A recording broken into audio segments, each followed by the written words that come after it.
Are you concerned about all this corruption being misgendered as conspiracies? Well, don't you worry. Sit back, relax, and join in the conversation as we talk with today's guest. Welcome to another LSB Film Productions podcast with your host, Chris Brooks.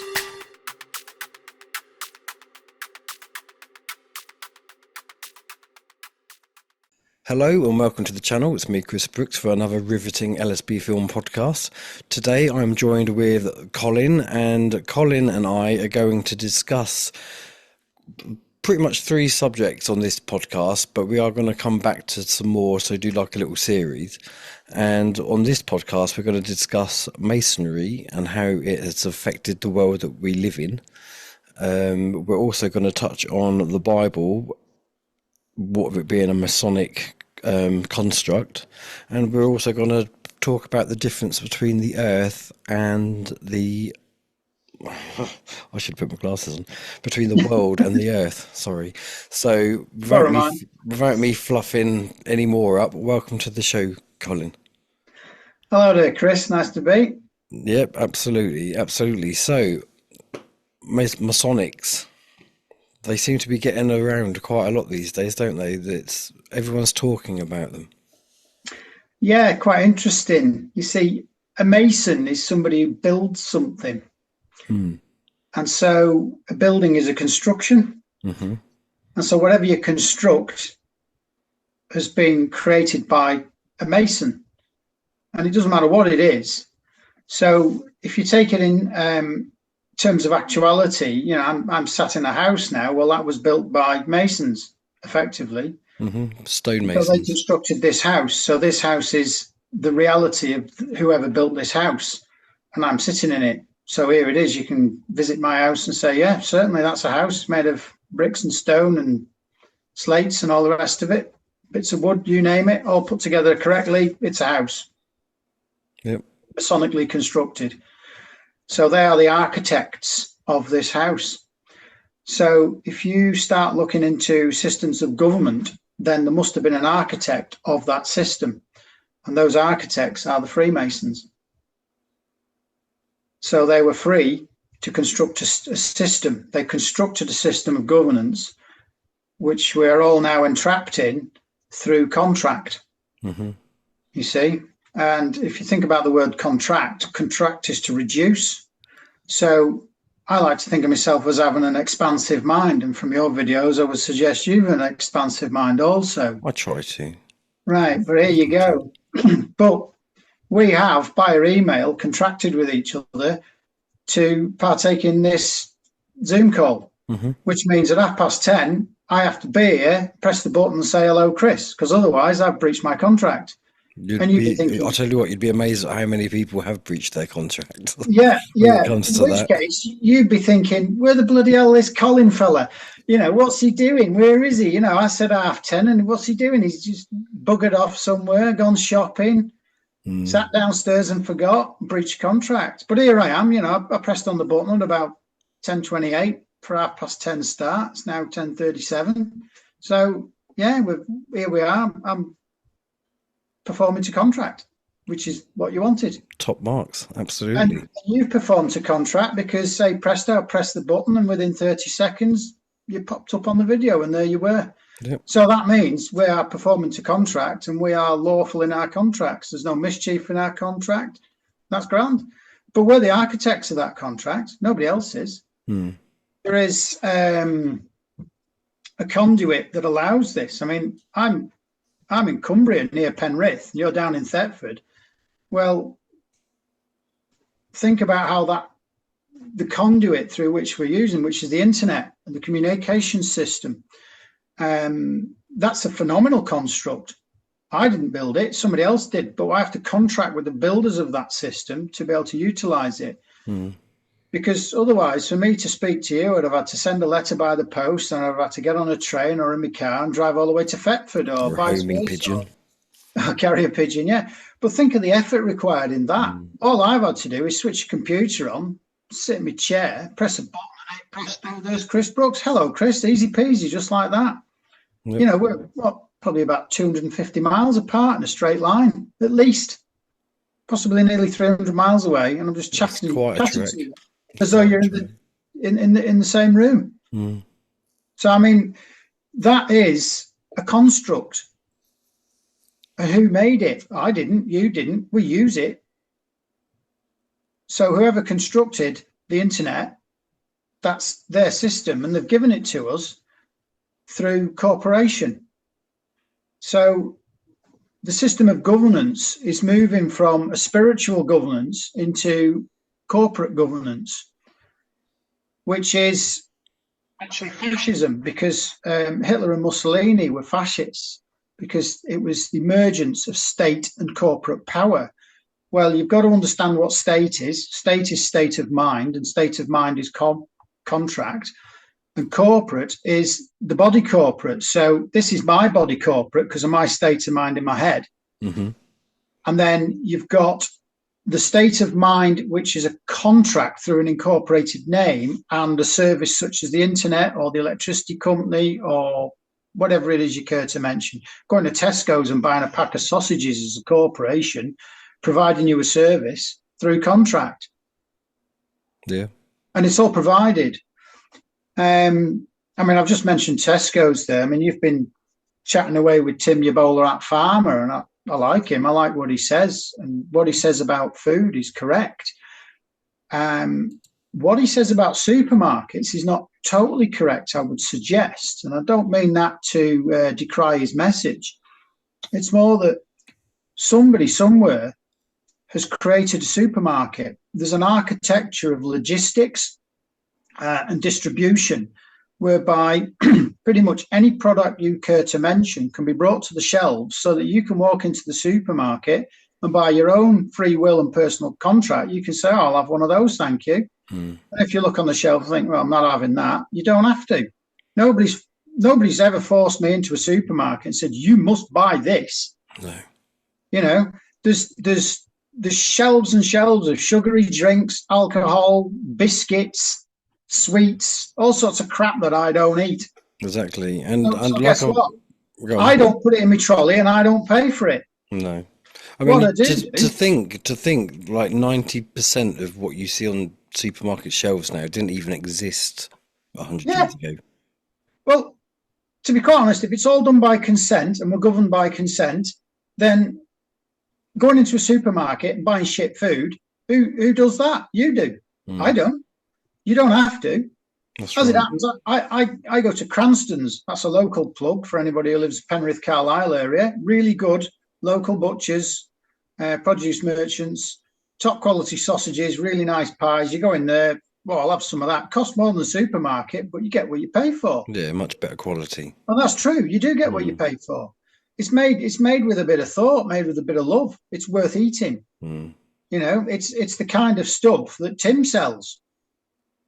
Do you mean Mark? So, pardon? Do you mean Mark? Is it Mark the bowler at Farmer? Mark, yeah. Oh, sorry. Do apologise. I don't know where Tim came from. I was like, Tim? No. I must be thinking of somebody else. I do watch a lot of channels. My head's full of nonsense. That's all right. Welcome to my world, mate. You and me both. Yeah. But no, I get what you're saying, that, you know, nobody's forcing our hand to do it. I think the biggest thing with supermarkets at the moment, and it's not even just supermarkets, it's just in general, is the lack of transparency of maybe what goes into what you're buying. I get that. But then you see they are obliged to put all the ingredients on it. Whereas if you just sell a potato, it's a potato. What's the ingredients? Well, it's naturally produced because it's a potato. I mean, one thing you might notice about supermarkets, if it's loose potatoes, they're just potatoes. If the potatoes in a plastic bag, they have a load of list of bloody nutritional values on them. So if it's packaged, it's a product. Yeah, if it's packaged, it's been processed somehow. Yeah, so there's some sort of contract thing going on there. But if it's just a potato, there it is. You can pick it up if you want it, put it in your own bag. That's a good point. I've never really thought of it that way. So I've learned something. Well done. No, but that's absolutely true, isn't it? I mean, I've heard, I can't vouch for it, but I've heard like the Brussels sprout has got like traces of carcinogenics and all kinds of stuff on it. And apparently it's even been genetically modified to make it taste sweeter. Perhaps it has. I thought the whole point of Brussels sprouts was you're not supposed to pick them until after they've had a good frost because it changes the sugars within the plant. Because you don't buy early Brussels because they haven't been frosted properly. Okay. Yeah. So you're a bit of a connoisseur then when it comes to the old fruit and veg. Well, my ex-girlfriend was a botanist, so I used to know a bit about all this kind of malarkey. She explained all that. Swedes aren't turnips, I know that for a fact. Oh dear. So this is all Masonic then? Everything's Masonic? Well, you see, this is where we're getting into the difference between world and earth. You see, the earth is what you stand on. There it is. You walk outside your house, there is the earth. It's everywhere. Everywhere you look is the earth. Everything you see is made out of the earth. So again, back to this house that's a Masonic construct that I'm sitting in. It's made of the earth. Stone came from the earth. Wood came from trees which grew in the earth. The slates are from the earth. The mortar is processed materials gained from the earth, manipulated, mixed with water, sticks it all together like a fancy, stone glue, isn't it? Really, that's all mortar is. So essentially, then the earth is something that we stand on, and the world is something we live in. I would suggest that the earth is the materium, so that's the objective reality, and the world is a subject reality. So, I mean, you're getting into Schopenhauer. I've read his World as Will and Representation, which is a bit of an heavy going, but you've got object reality and subject reality. So, objectively, here's my body. Here it is, waving my little fingers around. But who am I? Where am I? My soul, where is it? If I was soul departed, this body would just be a lump of meat dead on the floor. But it's possessed by a soul. So somehow the earth we live on recognizes soul and body, and it's connected through the mind. So that's Father, Son, and Holy Spirit, mind, body, and soul. It's the same thing. And there's been a world created that has captured our soul through contract, and contract being the mind. So you're minded to contract, and therefore they capture your body because your mind is controlled. So government is mind control. I mean, the word tells you, govern is to control something, and mental is the power of the mind. So governmental control is mind control. It can't be anything else. So who are you contracting with?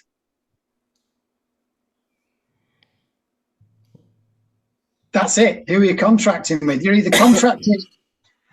contracted with another man. You see, I'm contracted with you now doing this interview, and I'm happy with it, and you're happy with it because there's the off button, and I can press off and bugger off. I've had enough of you, but I don't think it's going to come. Don't do that just yet. Not just yet, no. But you've got a covenant with your own God, really. Your own God being your own soul. Who controls my hand? You see, here's my right hand giving you a wave. It's only because I want to. You can't make it do that. That's it. You can't. I mean, although having said that, I don't know, I can't remember what this was on now, but I can make you turn your hands over without touching them. So put your hands out. Oh, is this the one where you fold your hand and all this? No, just put your hands out. Go on then. No, the other way. The other way. There you go. I just made you turn your hand over. Yeah, you did. There you go. Sorry, folks. I was just following instruction. Yeah. Because I consented to do so. I can't force you to do it. I could have just said, bugger off. You say I can make you think of a blue ball by just saying, I'll make you think of a blue ball. And you're doing it now. There's no blue ball there, but it's a figment of your imagination. So subjectively, within the world of your mind, there's a blue ball. Yeah, that's very true. So, you didn't even have to move your body. So trump you there, matey. That's fair enough.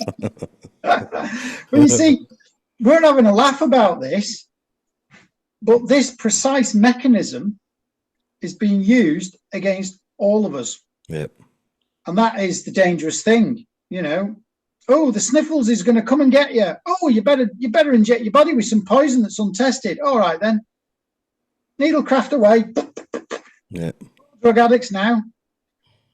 Doesn't farmer stand for something like witchcraft or black magic or something? Isn't pharmacy the origins of that word?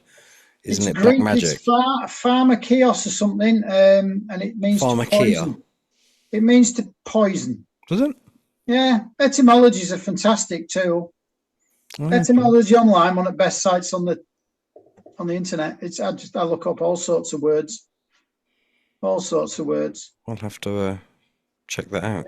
Yeah, to poison. So guess what? You have pharmaceuticals, you've been poisoned. There you go. That's it. Food's the best medicine, as whoever his name is, Mr. Bowler at. It's easy to... I apologise for forgetting. Shout out to Mark. Mark, hello, Mark. He didn't mean to dead name you. Well, to be fair, Mark is his dead name because that name's held under copyright. Is it the first name or is it the surname under copyright? I thought the first name's your first name's Christian name. Yeah. And then the Vatican own your last name. But you've been tricked into giving it to them. They put it on a piece of paper, and here's mine. And there's Colin. There's Gibbons in title case. So because it's on their form, and you're claiming against this trust, that's a copyrighted name. So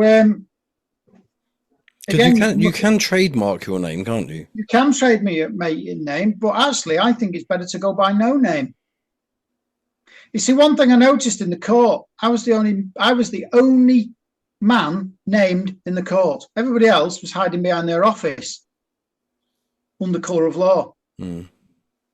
I haven't a clue who was there, what they were doing, why they were doing it, apart from screwing money out of my trust. So basically, I have given them consent to take money from my trust, and if I don't fork it over to them, that's that. Yeah, it's not just your trust, though, is it? Because you're made to pay for it out of your own money, your personal money. So they're double dipping, basically. Yeah, they are double dipping, but they're doing it by contract because we've agreed to contract with them.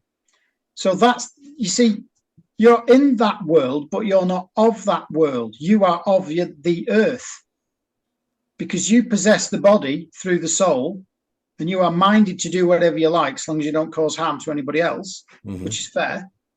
So you can't just walk outside and start hitting and punching people or setting people's houses on fire. You can't do that because that's harming another living soul, and you're not allowed to do that. No, it's divine law, isn't it? So you see, yeah, that's true. That's in the Bible, although the Bible's a Masonic construct, but it's an allegorical construct. I mean, people argue about, who wrote it and is it true and what's the historical basis? Well, slow down a minute. What is the purpose of this book? That book forms a contract. And who's it forming a contract with? It's actually effectively forming a contract with yourself. So if you understand how to read the Bible, which going to court's given me an insight of how the Bible actually works, I would suggest, is that it says Rex versus Mr. Gibbons on the court papers. Well, if that's Mr. Gibbons, and that's an entitlement deed to common titlement under the title Mr., then who's the king? Because the king wasn't named. It didn't say Charles III. It didn't say that at all. So who's the king? Well, if you read the Bible, Christ is the king. So who's your conscience? It's Christ's conscience. That's why you're asking as king. Yeah, that's right. So I am as king. And without contract, you are king. Because you're the king of your own earth. Well, as I said earlier, this house is made out of rocks and stones and bits of wood and everything that were found on the earth and constructed by an architect who worked to Masonic plans. And this house is masonry because it's made of bricks and stones. So my body is my earth. I eat food that comes to the earth, and that food makes up constituent parts of my body. I'm bigger than I was when I was born. I was only sort of this sort of size, and now I'm sort of 5'9", weigh 13 stone. Well, where did all that come from? But none of what you are now Yeah. is what you were then. No. Because everything regenerates, doesn't it? Yeah. But you do that through eating food. Mm. So where's the food come from? It comes from the earth. Everything comes from the earth. My body is my earth. Man has feet of clay. Certainly does.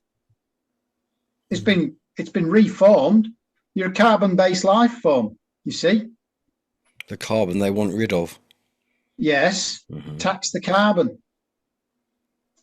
Your body's the beast of burden. What does it do? It carries your soul around. It is the vehicle that carries your soul around. My body is my vehicle. And my body's vehicle is my van, which I got done for speeding in. We've all been there. But you see, if I'm the king, it's my earth and I can do what I want. But I claimed by false witness to be Mr. Gibbons. To see how that works through contract with another Mr. man. is like the lowest form title you can get, isn't it? That's linked to what's it linked to? Is it linked to Navy? It's all it's Admiralty law, so it's all based. Yeah, you're master of your own vessel. So basically, pardon me, my body is my vessel. So if I'm the captain of my vessel, then. And I'm steering my own ship, effectively. Anything with the word ship is to do with naval. So citizenship. If you claim your citizenship, you claim the trust owns you. Whereas if you claim to be king of your own land, because your body comes from the earth, you're not of the sea, are you? You're of the earth. That makes sense. Yeah. You see, that links into the Bible and also astrology, which is a large part of the Bible. Now, you see, you go to church, which is run by the Masons, and they tell you, oh, don't look at astrology. We don't want you knowing stuff. Do what we tell you, or God's watching you. But then you see, are you internal Christian or are you an external Christian? I would say I'm an internal Christian, because if I am the Christ conscious, I mean, I'm talking in the terms that the Bible offers, not my own terms. This all ties in very nicely with the sacred secretion as well. Possibly does, yeah. You see, if I'm of the Christ conscious, then Christ is within me. Christ is in my temple. Where's your temple? In your body? It's there. And where is the third eye chakra? Apparently, it's here, right? That's why the Hindus wear the dot on the head. That signifies the third eye. So Joseph had a coat of many colours, all the colours of the rainbow. Root chakra, red, sacral chakra, yellow, orange, green, all the way up through to purple, which is royal. Well, purple is your crown chakra, which is over the top of your head. So if purple's the royal colour, then you're all royal so long as you are Christ the King. The moment you contract through Admiralty law, which is blue, signing blue ink, because to sign as a corporate entity, i.e. to sign as Mr., then you're property, you're dead, because you're a corporate. My body's dead apart from it's animated by my soul. And my soul is Christ the King. And your soul is also Christ the King. So your body is a tuned carbon crystal, effectively, in the same way your computer is a tuned silicon crystal. So it's affected by electrical impulse, which is why me and you can sit in rooms and houses 200-300 miles apart, talk to each other like we're together. So that is, therefore, the internet and computers are an extension of human consciousness in that way. But you have to contract your conscious through the corporation that provides it. So what we have to work out is how we regain our sovereignty through not contracting, or contracting in a different way, or under a different office. That's the way I'm seeing it, because I've been looking into a lot of this sovereignty movement, and they're certainly wanting the right things, but there's mistakes being made, and I've made some mistakes by going to court the other week, and all right, I've got clobbered, but it's been a learning experience.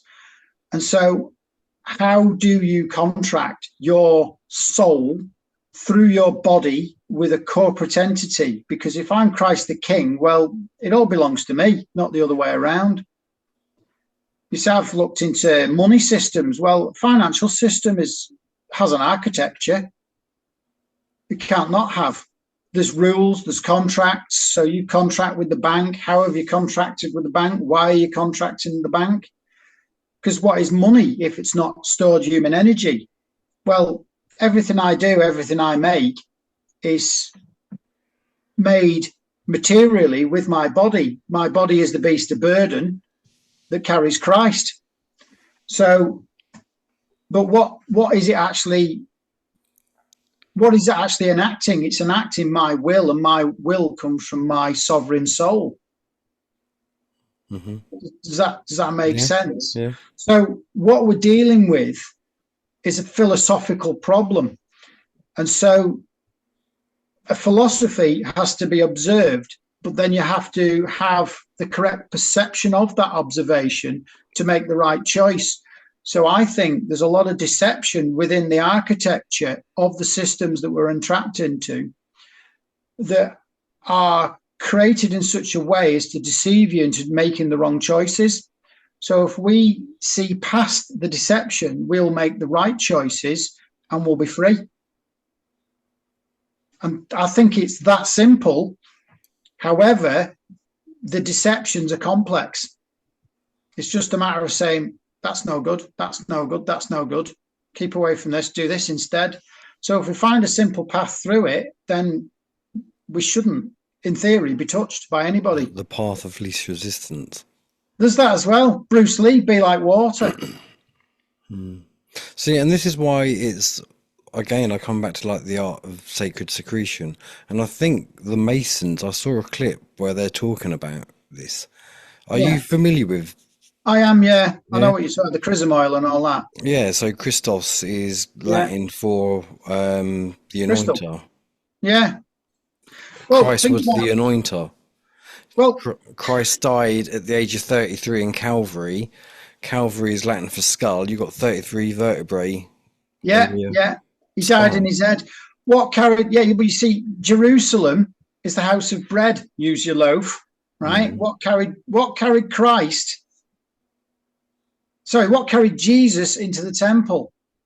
A donkey, right? Well, you've got to get into the tribes of Israel and the coats of arms of the royal houses of Europe.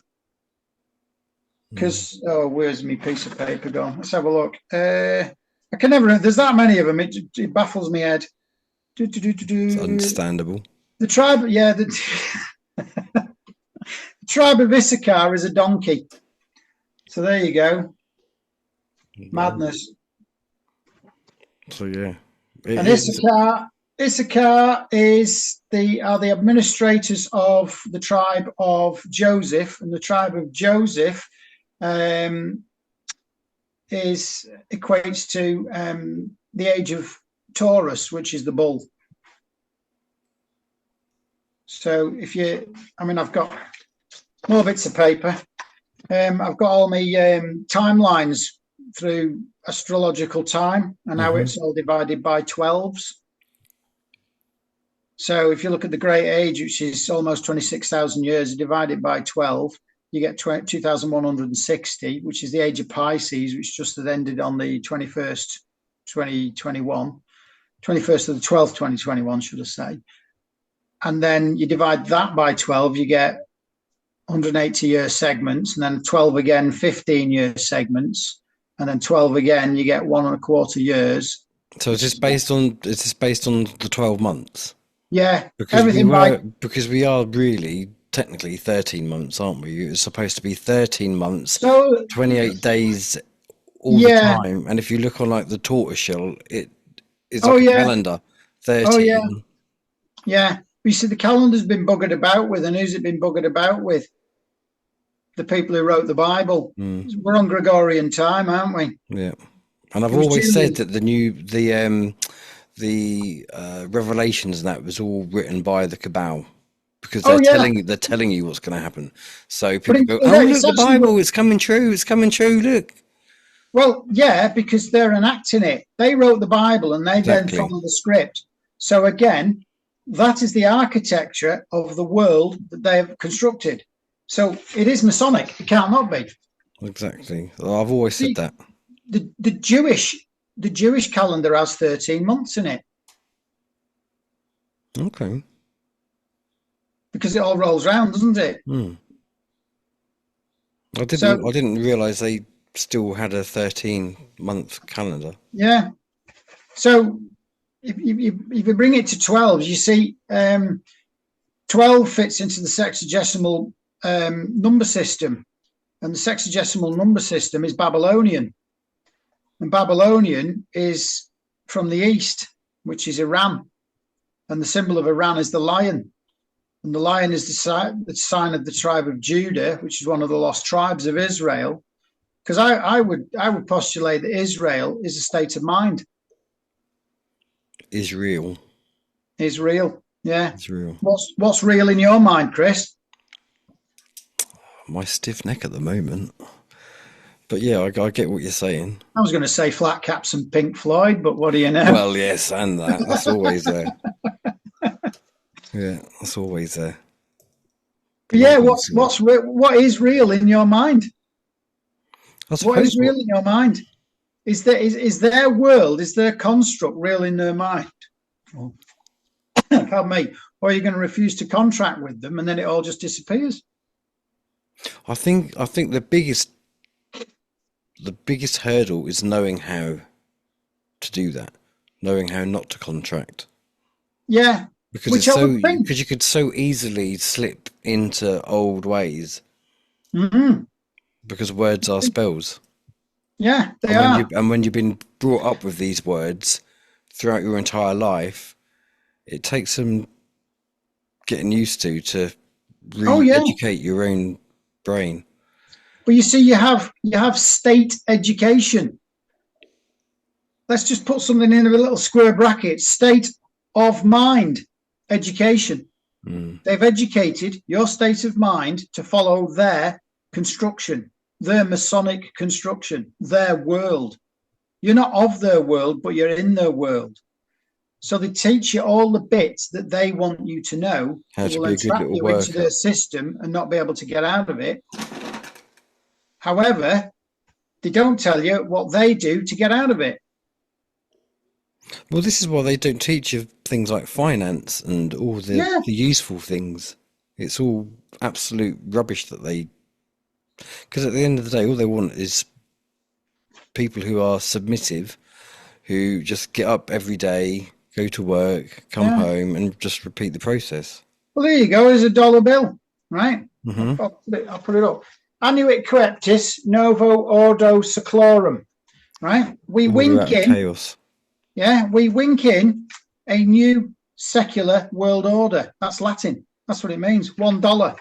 Now, there's an I. And when it says "in God we trust," what God are they referring to?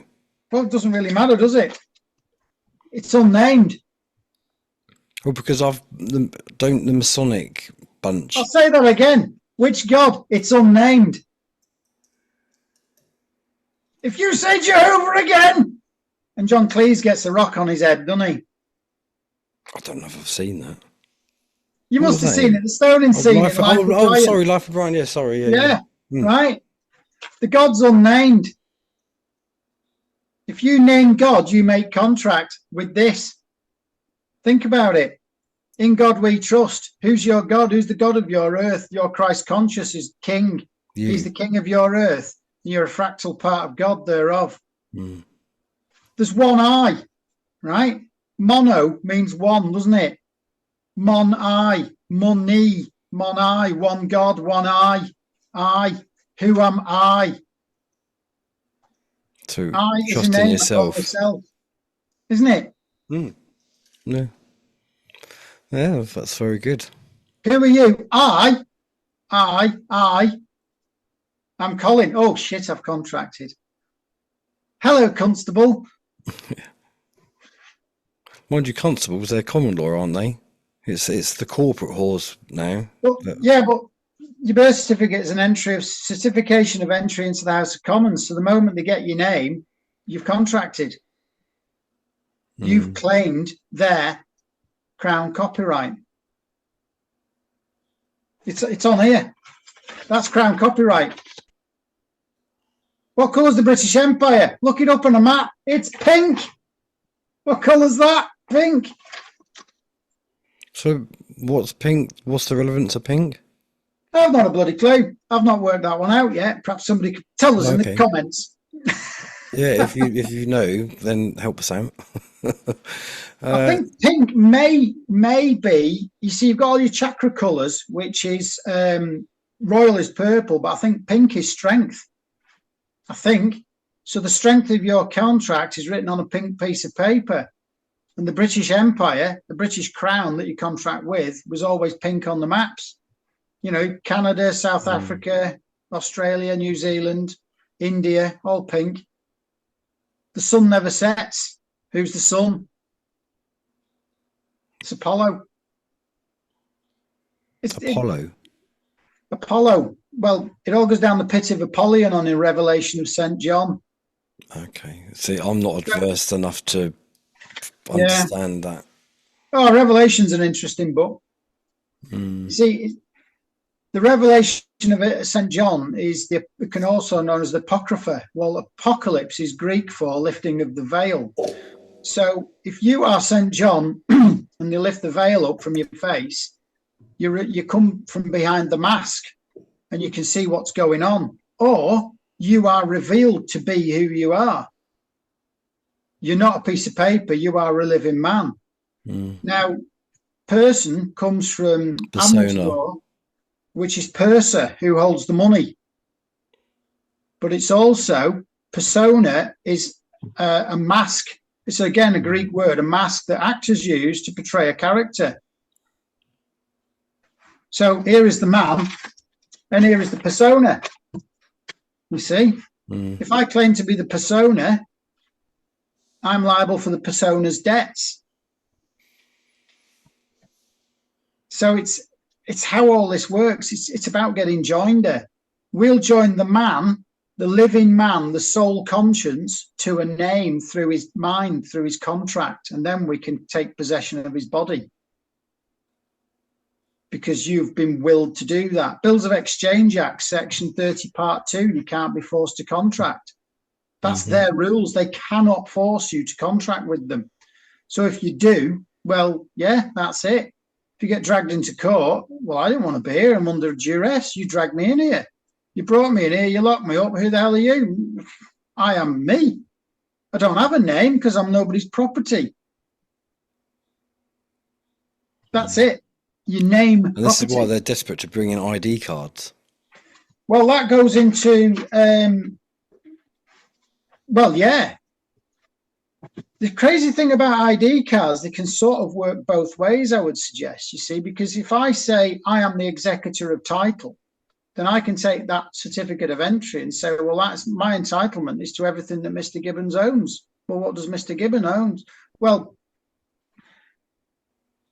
if we're saying that all your electric bills, I mean, we've seen this on Richard Vobes' show, bills of exchange, everything's prepaid. Well, it has to be prepaid because you, as king, are given dominion over the whole earth, which means that it's free energy for everybody. And it really Where does that money come from? Well, I don't know whether you noticed, we use this as money and they're coming out of printing presses. Look at that. They're just promissory notes, aren't they? Yeah, promissory notes. I promise to pay. It's a debt-based currency. So where's the debt? The debt is for the work that you've done. If I do some work, so I bill somebody and they pay me. But if I bill them as Mr. Gibbons, then that goes into Mr. Gibbons's account, and common privilege is that Mr. Gibbons pays tax. But you see, I've yet to work out how to get Mr. Gibbons to pay the tax for me. Because as far as I'm concerned, I'm the executor of account of that bank account, because that's my money, because I earned it and it belongs to me. But there's a contract. The way they've written the contract up in a bank account is that I'm Mr. Gibbons because I claim to be Mr. Gibbons, but you don't. You claim against Mr. Gibbons. That should how it be. So they say that, people say that the bank actually owns whatever is in the bank, which is why if you go in and say, right, I'd like £5,000 for a new car, they can actually say no. Even though it's your money, they can stop you from taking out large amounts. That's because Mr. Gibbons, well, I'm talking for myself here, is given a credit rating. So his credit, what's his credit worth? Well, your credit is what you credit into the system. How much work have you put into the system is how much you get out, if that makes sense. Mm-hmm. However, if you are the executor of trust through Christ the King, going back to the Masonic construct, which is the Bible, and banking is a Masonic construct as well, then you're owed everything from the earth. So in a way, corporations could be a good thing, because you see, a corporation's a dead body. So if you take something from a dead body, you don't harm it, do you? No, that's it. You can't hurt something that's dead. No. I mean, here's a severe example, you see. If I saw you walking down the road and you had your sandwich bag with you and I took your sandwiches off you, I harm you because you lose your dinner. However, if I came across your body and you, I don't know, had an heart attack and keeled over, but there's your sandwich box, right? I could eat your sandwiches while you're dead. Mm. And it's not going to bother you because you're bloody dead. But I can benefit from that. Now, your children might come along and say, those sandwiches are our inheritance. And I said, well, they'll have gone off by the time you'd have got them, so it's best that I ate them. Mm. You know? I mean, I know it's a silly example, but you can see how that works. No, absolutely no. Sometimes it takes silly examples to bring home the point. Hence Monty Python, but anyway. Mm-hmm. So if you think about it, Volkswagen's a car corporation. They manufacture cars, and how do they do it? Well, they contract a load of people to work for money, or bits of paper with numbers written on them, or electronic nothingness in somebody else's spreadsheet, because that's all a bank account is. Mm-hmm. And then they take elements from the earth, iron ore, whatever, that they've contracted through a steel works, or, you know, a tire manufacturer, whoever makes the spark plugs, light bulbs, bits of plastic fittings. You put it all together and hey, presto, there's a Volkswagen Golf. And you think, well, I might like one of those. Well, if that was manufactured by a corporation, if I just take it, then how's the corporation harmed? It isn't, is it? Nobody's harmed. All the workers got paid for making the damn thing. Would the corporation not be at a loss? The corporation can't lose. The corporation's dead. Chuck all the debt on the dead corporation, doesn't matter. The people who manufactured it, the people who did the work, have been paid. So I'm not harming them then. Just go and borrow some more money out the bank. Go to the bank, Mr. Corporation. Mm. If my energy bills are paid, then the corporation's materials bills are paid, because it's a debt-based currency. Okay, yeah. Yeah, I see what you're saying. But again, you see, if the whole system's inverted, then you're thinking about, well, won't the corporation lose money? To set up a business, you've got to acquire debt. You can't start a business without borrowing money. Where did the money come from in the first place? But you see, if you if you borrow the money through your corporation, then the rules that govern your corporation apply to you personally. Mm. That's the world, the constructed world that you're in. It's a bit like the DVLA rule, isn't it? That technically speaking, DVLA rules only apply if you work for the DVLA. It's the same as like Tesco's, just to use Tesco's as an example. Yeah. Their work policies don't affect me because I don't work for Tesco's. No, you're not contracted. And it's the same with the DVLA, really. Yeah, it doesn't matter a monkeys, does it? No. It doesn't matter a monkeys. Tesco's policy, see, if you go into a supermarket, everybody's got a name badge on. So that if one of the staff is damn cheeky to you, you can report that member of staff. But you're reporting their name because they are owned, because it's a title. Their title is owned by Crown Corporation, and Tesco's is registered under incorporation for a public limited company. So they are limited to public debt only. They're not limited to private debt. There's no private debt attached to Tesco's, is there? It's all public debt. Yeah, absolutely. Which is why it's a public limited company. With a little bit of help from BlackRock. Well, yeah, but you see, if Tesco's debts are limited to the public, then their only liabilities are to members of the public. So if you turn up and say, hello, I'm Mr. Gibbons, then I'm a member of the public. Whereas if I say, I don't have a name because I'm private, what's your name? Private. That's why we have private soldiers. They do the dying. They're harvesting the carbon. It's fascinating, really, isn't it? I'll tell you what really. I'll tell you what really makes me. I don't know what I want to say there, but kind of like people, you get all these atheists and all the old God doesn't exist and all that. But all our basic fundamental rights all stem from that God. Yeah. God-given rights, and all our laws are based on God. Yeah, but here's the thing: if you look at your dollar bill, there's your pyramid. So here's the controls. There's the corporate structure. That's the body of the pyramid. The eye, the one eye, is separated and above the pyramid. So Charles III of England is the head of the United Kingdom Crown Corporation. I'm not. He is. That's his job. And it's his job to hold all our wealth in trust. So if I put money in through working, then I know this is a dollar, but it's linked, the pound is linked to the dollar through currency exchange. And it's a fiat currency, which is issued by decree. And if you are part of the government through contract, then you agree through title to use that money. But whenever you do use that money, you're engaging in commerce.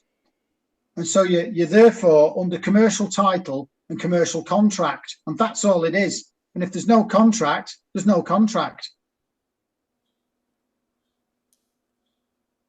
But it's how you get out of being Mr. or Mrs. or Ms. whoever.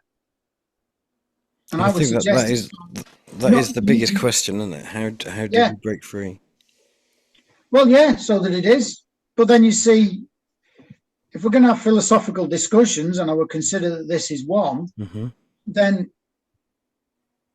although all these words are mine, I authorize these words because you're the author. I have author. Yeah, I'm speaking them. I'm speaking the word of God, not the word of your God because you're listening. The word of my God because I'm speaking. In the beginning was the Word, and the Word was with God. In the beginning was the contract, and the Word was with the contract. It's the same thing. Who wrote the contract? God. Who wrote the contract? King Charles's staff, his administration. Administration. To minister, right? It's an ecclesiastical title. Ad is Latin for two. So King Charles put it to his ministers, or did the ministers put it to King Charles? Which way does it go? Again, I'm saying these words, people are listening to them, when you publish this. Hopefully. You and me, Billy, no, mates. But people can listen and consider what I'm saying. And then have a good think about it. If you've got something constructive to say it. And say, I like that bit, but perhaps this is the bit you're missing. Come on, Cole, sharpen your pencil. Have a look at this. How about this detail? If you add this detail to what you've said, that is a better piece of the jigsaw. Because if you think about it, if you look at comment sections on YouTube videos, it's full of morons in some cases. I mean, it differs from channels, obviously. I have to say, just quickly, a shout out, the majority of people on my comment sections are amazing. I was getting to that. Okay. But you see, you get the trolls, and what do the trolls do? That's not the way it is. And if you ever ask them, well, how actually is it then? They never provide an answer. That's not considering anything. That's just being a divvy. Yeah. You see, the people who watch your channel, I would consider are mostly very discerning people, and they're watching your channel to learn things and think, which is true. I mean, that's how I found your channel. I found it through Richard Bobes' channel. You're a guest on there, and I've looked at it and thought, bloody hell, that's a good channel. I like I like the vibe. I like the way you present it. And then I read through the comments and I thought, bloody hell, we're all going in the same direction. No, There's good. a few nitwits on the comments, but you can't get rid of them all, can you? But why would you want? But well, to be fair, like even the bad comments make the video more visible. So, yes, yeah, contrary to what people might think, I don't tend to delete the negatives. no. Very, very rare occasions I have if they're really citing nasty, something, yeah. But otherwise, it's just get on with it in the hope that perhaps other people in the comments will back me up. There's an element of ignore them and they go away. Mm. So if you write something that's well meant in the comments and somebody comes along and trolls it, just what's it got to do with me? Now to do with me, I'm not contracting with you. Mm-hmm.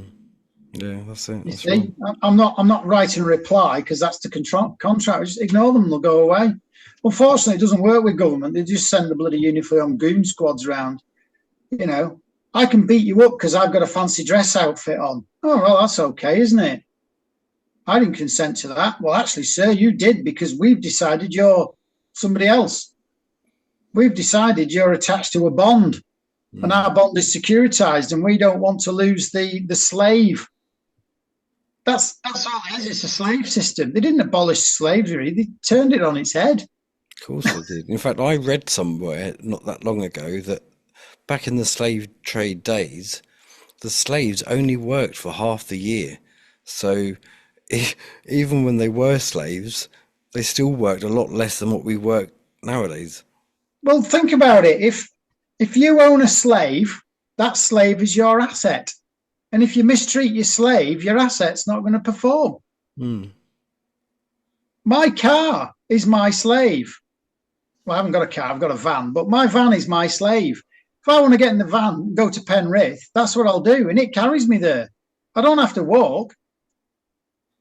It carries me, not the other bloody way around. It is my slave. It's a mechanical slave, but it's slave but you still have to look after it and maintain it.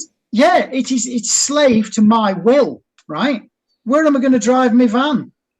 Am I going to go via Clibborn or am I going to go via Temple Sowerby? Doesn't bloody matter, does it?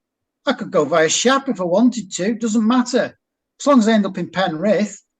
But the van is slave to my will. I sit in it. I operate it. It goes where I put it. Hopefully I don't crash into anything else.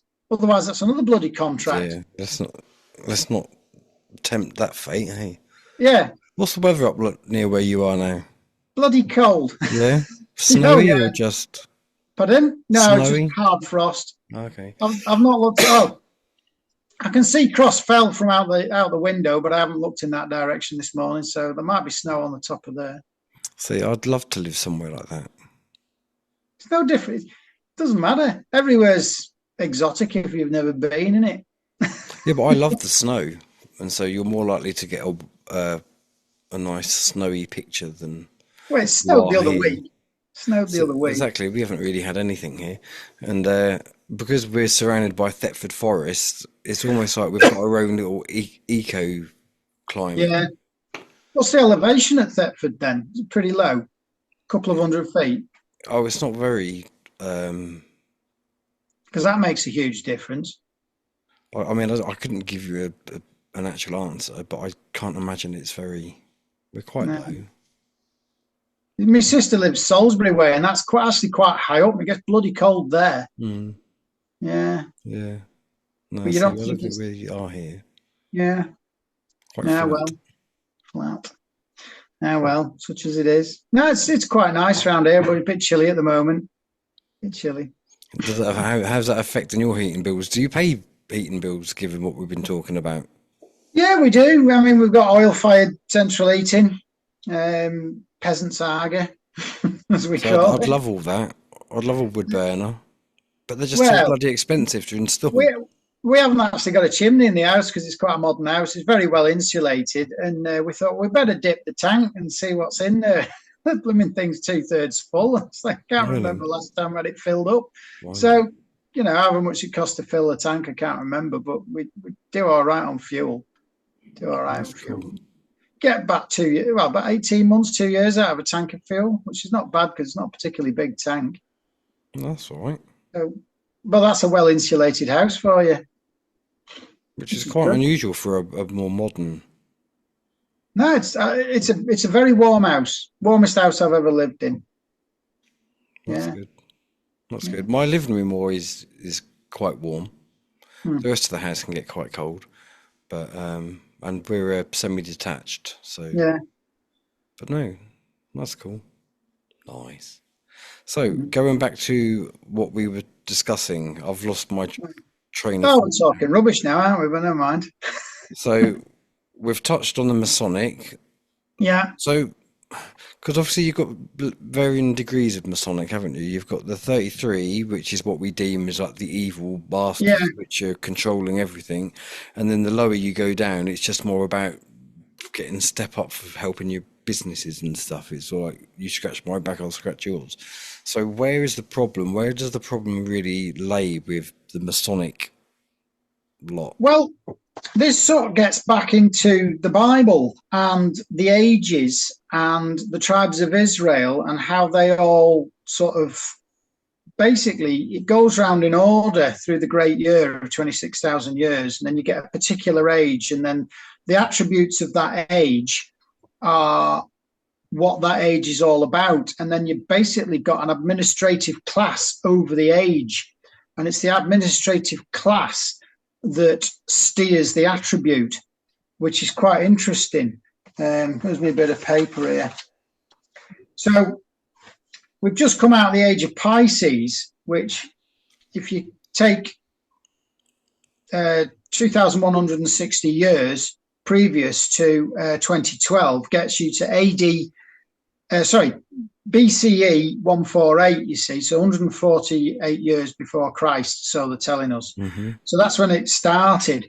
Now, if you divide it by 12, you get 180-year segments. So basically, the age of Pisces started with the 180-year segment of Pisces, and that was administered by the Levites. Well, the Levites are the priest. Well, the whole age is administered by the priests, the priest class, should I say, but not necessarily the priests of religion, because if you think about it, a doctor is a priest of medicine, if that makes sense. So all the science that goes into medicine is administered by doctors. You see, I worked as an engineer. I haven't got a doctorate in engineering. Otherwise, I'd be a priest of that particular discipline of engineering. So you might, I went to university partly, and one of the teachers was a doctor in material science, and she worked for British Aerospace and developed various types of carbon fibers and constructs of carbon fiber. So she was a priest of carbon fiber on that basis. So she's a member of the priest class. So all that technology is all recorded and qualified and tested, and therefore you can then take that technology and use it. And so if you think about the City of London is the banking centre of the world, but it's also has the guilds. So if you think what the guilds are in charge of the trades. So all trades, all practices, they're all controlled by the guilds of the City of London. So they hold the knowledge until you're apprenticed, you see. So therefore you are, give you a bit of Harry Potter, the Sorcerer's Apprentice. You are apprenticed to a master, and they are a guildsman. And how do you get into the City of London, you see? Well, you can't unless they elect you. Isn't the City of London also classified as its own country? It is. It's a city-state. Like the Washington, D.C. Yeah. Well, from what I understand, there's four. You've got Rome, which is the spiritual capital. You've got City of London, which is the banking capital, which is also sort of head of contracts through trust law. So it's law and capital in so much as money. And then you've got Washington, D.C., which is the military side of things. So that's why the Pentagon's in Washington, D.C. So all the world's militaries are controlled through the Vatican and the City of London that way, you see. But the Masonic orders are all military orders. and various parts of the military orders.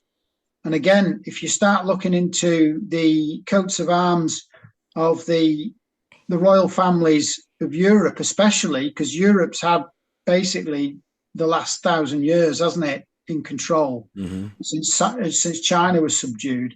And they've controlled the world through the Vatican, City of London, and latterly the United States. Now, the United States is an interesting name, because what are the United States? It's a corporation, isn't it? Yeah, but what are the states? It's the state of being materially and the state of mind. Again, you're going back to Israel is a state of mind. The United States embassies in Jerusalem, the loaf, use your loaf. So the head of the embassy, the United States. So the United States of your mind and your body. So it's emergence of church and state. I was going to say the churches, religion and government are like this, aren't they? They're two of the same thing. Well, excuse me. Have a look at the opening of Notre Dame Cathedral. The Bishop of Paris banged on Notre Dame, right, wearing his white robe. And what was on the white robe? Google's colours. Oh, really? Yeah, his right-hand side was blue over yellow, and his left-hand side was red and green, wasn't it? It's like the Google logo. Earth, fire and water. So that's what they're controlling through the church, which is spiritual, and through banking and contract, the corporation. Capitus, capital, caput, right? Head, corpus, from the neck down. Cut the head off the snake. And when you talk about snakes, when you look at the cathedral in the Vatican, it's shaped like a serpent's head. Oh yeah, yeah. The hall. Yeah. But then when they put a crown on Charles's head, the anointed one sat in the cathedral, the anode and the cathode. What does an anode do? What does a cathode do? So where does the charge come from? The anointed one is charged. Anode, cathode, cathedral, anoint, anode. It's there in the language if you're looking at it. Words, spells. I have heard that cathedrals were like power banks. Yeah, but it's the spiritual power. So you see, when was it? Unum Sanctum from 1302, the Pope claimed everybody's soul. Well, if my work is my soul energy, that's why I have to pay tax to the Vatican. Where does your money go? It goes to the Vatican. Then what does the Vatican do with it? It sends it all back out to the world's militaries, right? Because the Vatican control all the countries through contracts, and the contracts are mastered by the City of London. And the City of London is also red and white 5-pointed star. So they're Vatican controlled. So that's the Red Star of Ascension. It's the Red Rose, the House of Lancaster. It's all the same device. Look at Russian warplanes. Red Star, Red Rose, Vatican controlled, City of London. They're paying for it. They are a foreign power in England. So mental when you just... Oh, it drives you bonkers. I can think myself round and round and round in circles, come back to the same place, and think, but nothing's. Oh, you're frozen. It's changed, but I've learned a lot. So where I came from, I'm thinking, bloody hell, I'm still confused. So how long have you been studying this then? All my life. Yeah. I was sent to school in 1975 thinking, who the bloody hell are you lot to tell me what to do? Oh, you have to go to school. Why? Because they say so. Who are they? They're the government. Who are the government? Who put them in charge? You gave them authority over me. I didn't. I'm 5 and I bugger off. You know. Oh, that's good. But it's all just, you have to. Why? Because somebody says. Who the hell are these people? Mm. Their own book, the Mason's own book, the Bible says man has dominion over everything apart from other men. The only way you get dominion over another man is via contract. We have dominion over each other at the moment because we agreed by email to click on a Zoom link at 10:30 this morning, and here we both are. So I've got your time, you've got my time. Time is money, money is time. Yeah, a mutual exchange. Yeah. And time is conscious displacement. So I displace my conscious for the benefit of you and vice versa. So again, you're into deeply philosophical concepts that have been manipulated for the benefit of other people. So the Pope has stolen your soul or claimed your soul, and we haven't claimed our soul back. Now, we've been talking about the only way to have dominion over another man is through contract. Now, with paper contracts, it's easy because you can either sign it or not. But if everything you do goes onto a computer, then everything you need, all your money, all your food, all everything, you have to contract through a computer, which gets you into the number 42. Because if the number of the beast is 666 and you're a carbon-based life form, well, 666 is electrons, neutrons, and protons, because you are carbon. It's the carbon crystal that's activated and animated by the Christ conscious. Well, silicon's a transmetal and it's the number 14. Well, triple 14 is 42. And the internet, through silicon and the manipulation and tuning of silicon chips and crystals, contain an extension of human consciousness.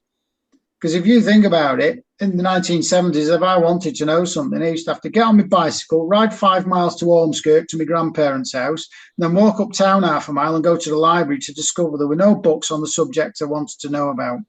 And now I can sit on my lazy ass, press some buttons in a computer powered by silicon, and it's just boom, information everywhere. Absolutely everywhere. There's so much information, it boggles my mind.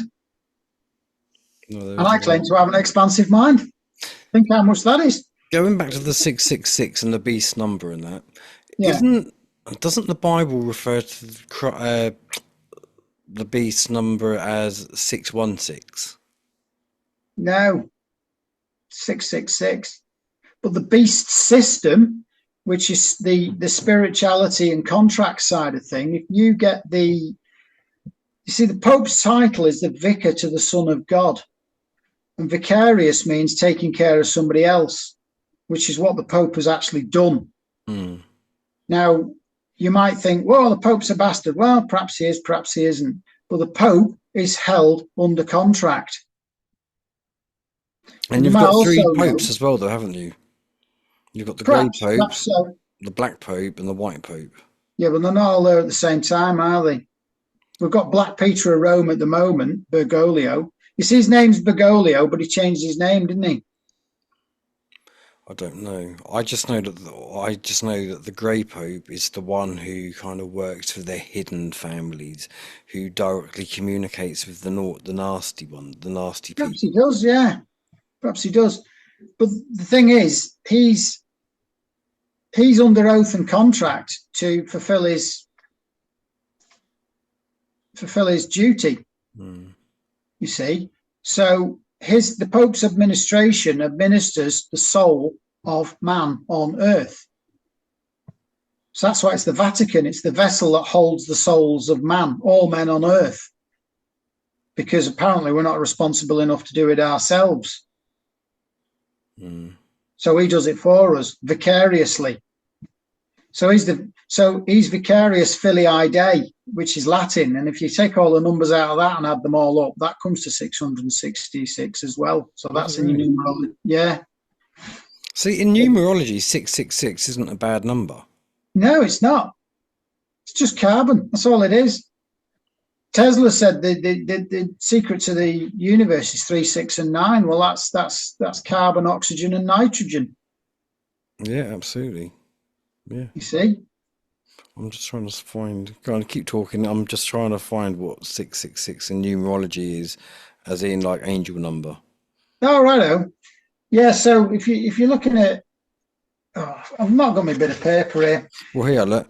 Angel Oh, number 666 meaning. Angel number 666 is a powerful and reoccurring sequence that carries a spiritual message from your guardian angels. According to numerology, spiritual beliefs, this number is associated with balance, harmony, and self-love. yeah. But then you see, if you're the tuned carbon crystal and you're in tune with your conscience, that's correct then, isn't it? And if carbon is number 6, which it is, so nitrogen's number 7 and oxygen's number 8, I think, isn't it? I can't remember. Something like that. Yeah. Man's number 777, isn't it? 3 8s are 24, which is a 6. And then you've got carbon, which is number 6. So 3 6s are 18. 1 plus 8 is 9. And so nitrogen's 3 7s is 21. 2 plus 1 is 3. So there's your 3, 6, and 9, if that follows. And then you see number 42, which is silicon, which powers your extension of human consciousness through computers and the internet, which is an extremely powerful force. Well, triple 14 is 42. 4 plus 2 is 6. It's a false 6. So it can be inserted in there. Right, okay. Oh, it's all a bit bonkers, isn't it? It's not so much bonkers, it's just so much to take in. Yeah. Yeah. Mind overload. But then you can get into the atomic structures of carbon and silicon. Well, diamond and silicon are almost a very similar structure. So it forms a cubic lattice. And if you look at it in a 3-dimension, it looks like a cube. And then if you look at the outline of a cube, it's a hexagon. So you put a hex on somebody and all this sort of stuff. So it's all interlinking words. And a lot of people say, "Oh no, that's just rubbish." Well, why do they show it you then? If you look at religious symbols, you see, if you get a cube, you get a cardboard box as a cube and open it out, you get a Christian cross. So that's your flat earth, you see. That's your flat earth, and what do you write on? Piece of paper, and pieces of paper are flat. So Christian law, Judaic Christian law is by contract, because man has taken control of his Christ consciousness. Whereas the Islamic world is corporal law. So if you think of Sharia law, because they're all saying, "Oh, they want Sharia law in England." Well, no, thank you, because that's bodily law. That's beatings, floggings, chopping your head off, you name it. That's corporate law, because it's the body corporate through the cube. And the cube is that why you got Satan's black box or Satan's black cube?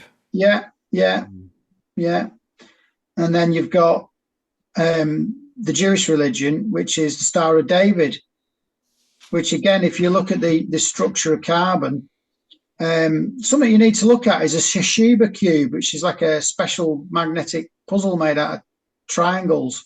So if you click on a video on Shashiba tube, you can see them. They're playing with it, and you start with a cube and you manipulate it. You can make all sorts of shapes. One of the shapes looks like a Star of David, and it's come out of a cube because they've unfolded it in space and time. And what's the difference between the Star of David and the Pentagon? Well, an extra point, really. Oh, I thought they were the same.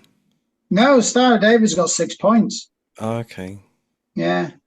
See, I'm so basically, you've got through the triangles, the Shashiba tube. You'll see it better if you watch a video of a Shashiba tube. Then you've got the triangles. Because if you ever look at a cube in 3 dimensions, you can only ever see 3 sides of it. Right, but the cube has 6 faces, doesn't it? So you've got 6 degrees of freedom in Euclidean space through geometry. But through space and time, you can see all of the cube by rotating it. So that's what the Star of David represents, because the triangles around the outside of the hexagon are each face of the cube, effectively.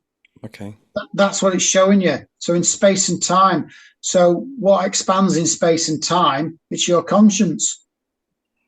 So the Jewish religion is the fully conscious religion. of the Abrahamic religions. And that's why they rule the world. That's why they say, beware of those who say they are Jews and are not, which is the Catholic Church. Okay. The Pope wears red slippers. Have you ever seen a film with somebody wearing red slippers? I've heard of the Red Shoe Club.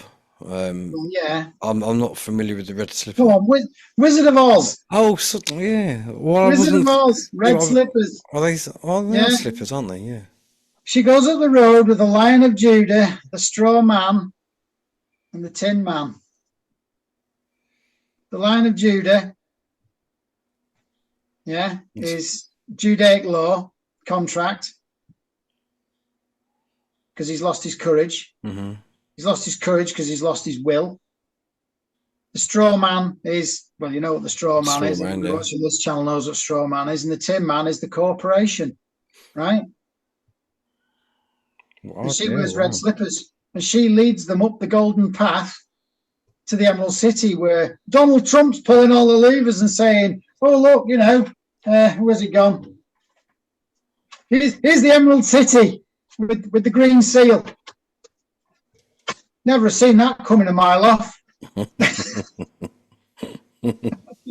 No, that's true. Well, I'll tell you what I wanted to ask you. Go on then.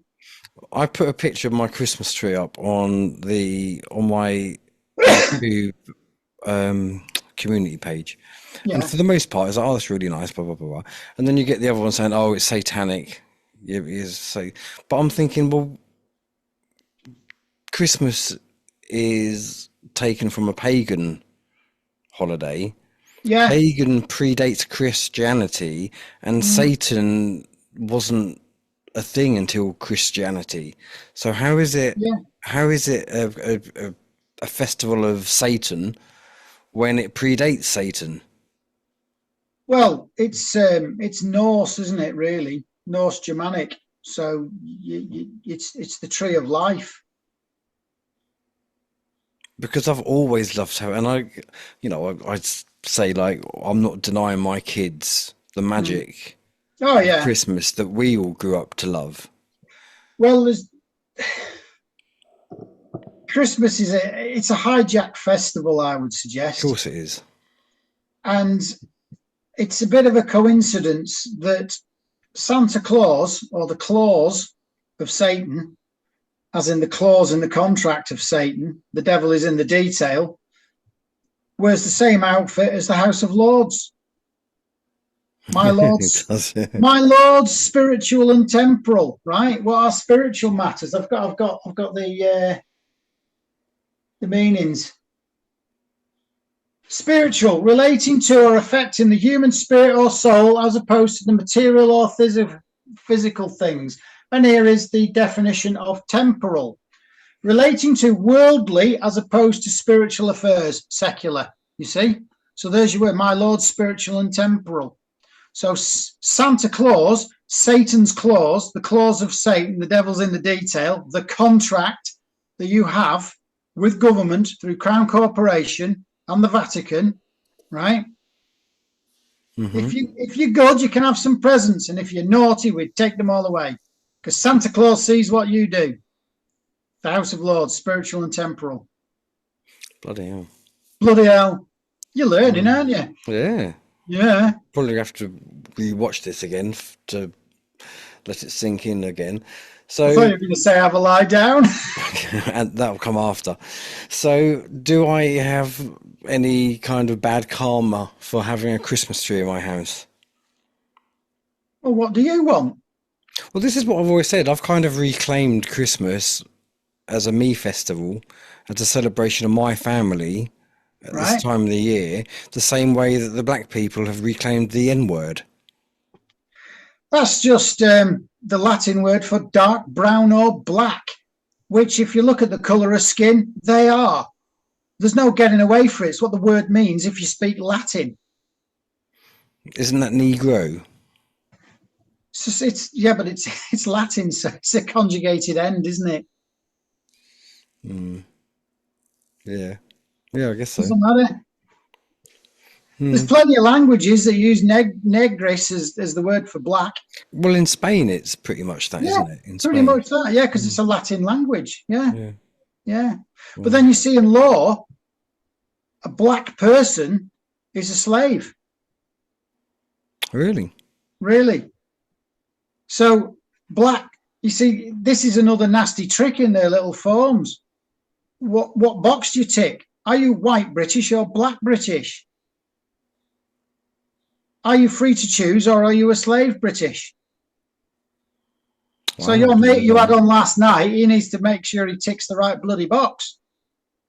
That's why the police get away with shooting black people in the United States, because they all claim to be black people. Well, there you go. You're a slave. We can dispose of our property as we see fit. And we're going to do it by shooting you. That's not funny. That's what they're doing. And it's done by contract. It's done by contract. I'll let them know that. Yeah. And this is how absolutely mental it is. Blimey. Yeah. But that's a sole contract. You choose to term yourself black. You can choose to be anything you want by your own will. Because even the word male and female, that is referring to animals. As a human, you're either masculine or feminine. You're the beast of burden that carries the debt. You work and you carry the debt. Whereas actually you work, they owe you because you've credited their society. If they claim the whole of the earth and you do some work like build a house, then that house has value and they have to pay you for it, not the other bloody way around. Think about it. Think about it, right? You go to work and you earn some money and then the Vatican takes whatever percentage. Thank you very much. So basically, you're being billed for working. You're being billed for using your own body because they've claimed it. And you don't realize that they've claimed it. And you don't know how to renege on the bloody contract or extricate yourself from the contract, probably a better way of putting it. How do I get out of this contract? I mean, there's some people are setting up private trusts. Well, a private trust is none of their bloody business. And then you can have your bank account set up for your private trust. And then when you do work, you work for free. There's no charge for the work. But should you wish to donate, you're free to do so. To my trust, which is private and not theirs. Yeah, that's right. Donations aren't taxable, are they? No. It's good to know. So if anyone watching this wants to donate to LSB Film Productions to help keep the channel going, I don't have to pay tax on it. Here's the crazy thing, Chris. If we administer our soul estates correctly, then everything's free in any case. Which, again, is something to get your head round. You're going to have to expand your mind, i.e. not contract. Don't contract your mind, expand it. And then everything's free. Yeah. I work self-employed, and I was sort of a friend of mine, customer called Ross. And I have some good conversations with Ross. And we're talking about, there was a local tradesman, obviously not me, and he billed a customer, one of his neighbours, for going home and having his lunch. So he totted his hours up, and then he'd gone home for his lunch for an hour, and then that was included in the bill, and his customer was playing bloody hell about it.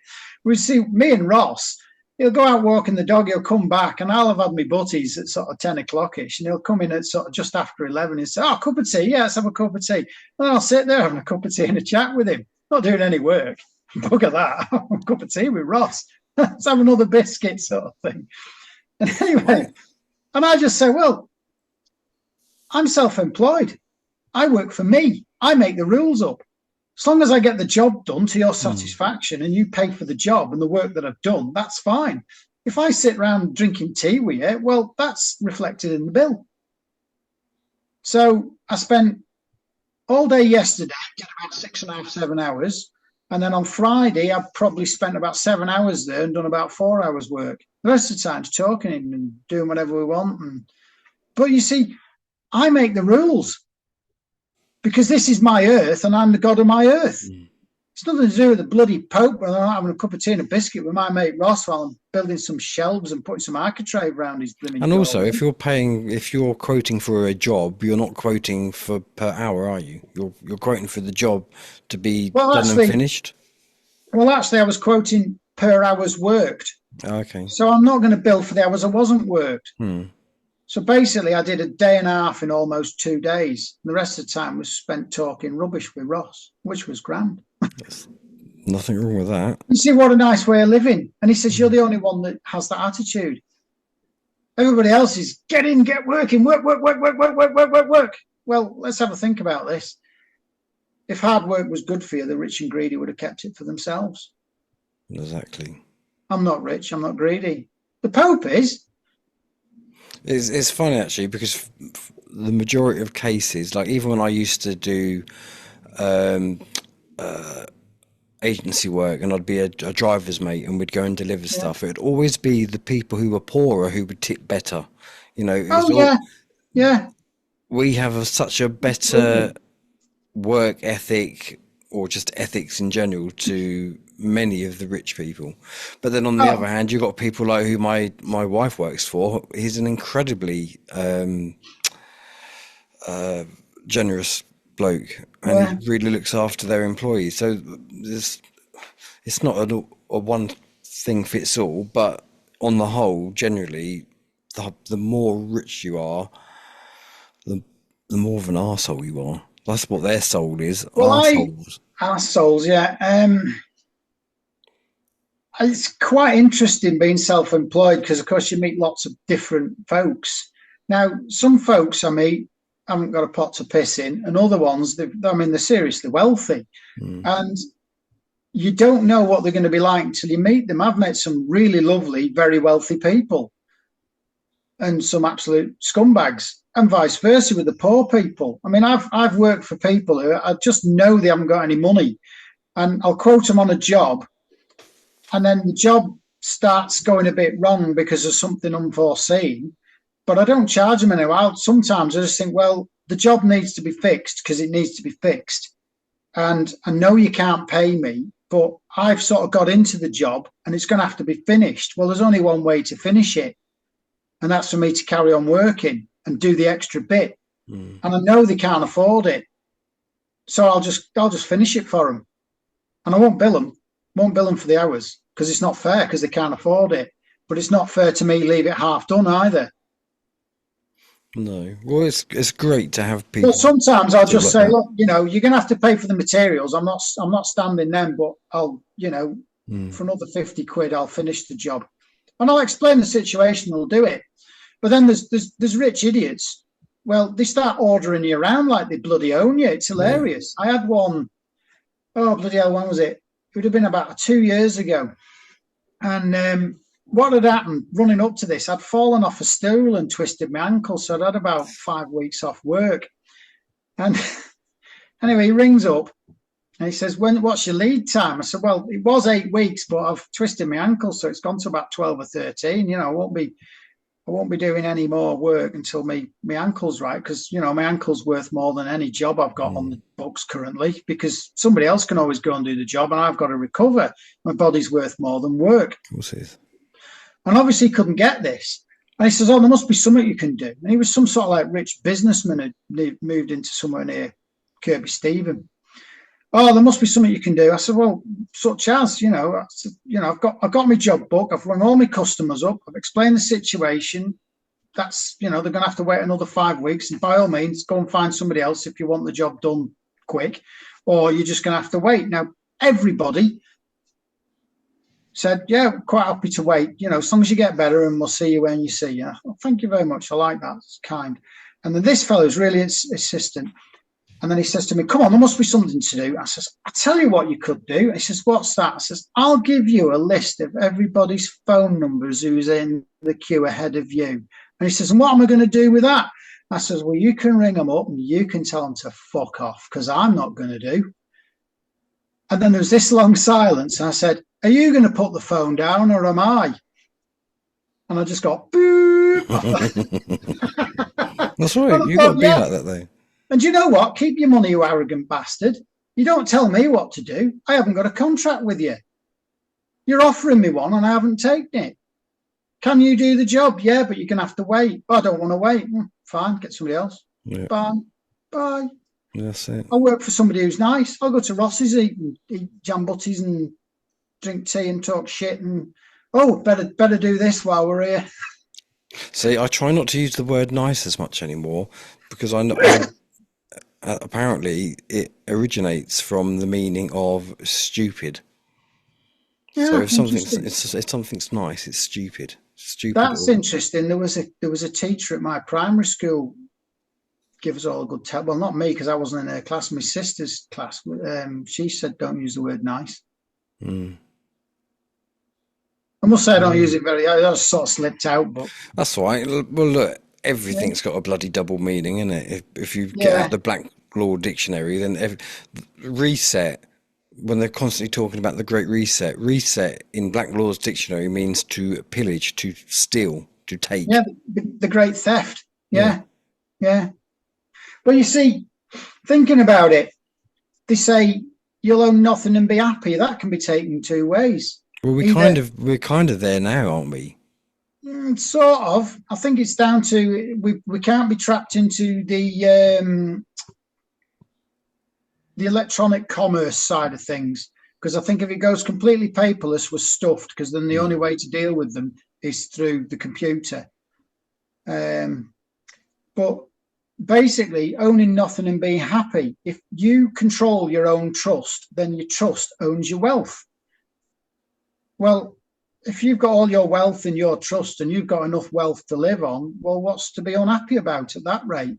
A rich man is a man who's got everything he requires, you know? Yeah. I spend hours up here in the loft playing toy trains because it's what I like doing, and that's it.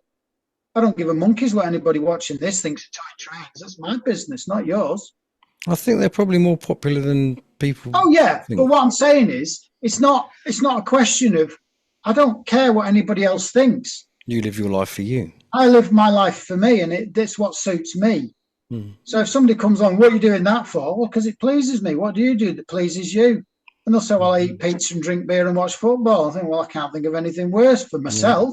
But lots of other people like it. For me, it's making videos, trying to wake people up, and then playing Muzak. Good show. Well, that's fair enough. My dear lady plays her own music, makes her own songs up, plays the guitar. Yeah, she just loves it. That's cool. Yeah, she sings songs that make my daughter cry. You'll have to send me some of her stuff. And I will She have a hasn't listen. recorded any. She hasn't recorded any. Well, send us a link at some time and you get a Zoom call going with her. Yeah, do that. Yeah, I've done that with the guy who I had on yesterday on that podcast. We've Zoomed, played over Zoom. Yeah, it's good. Yeah. You just have to make sure the mic settings are right. But listen, it's been lovely talking with you. I look forward to the next one. I hope everyone who has been watching this has taken away some nuggets of knowledge, because I certainly have. I'm happy to have my Christmas tree kept up. I love the smell of it. And until next time, look after yourselves, take care, and bye for now. Thank you very much. No worries, mate.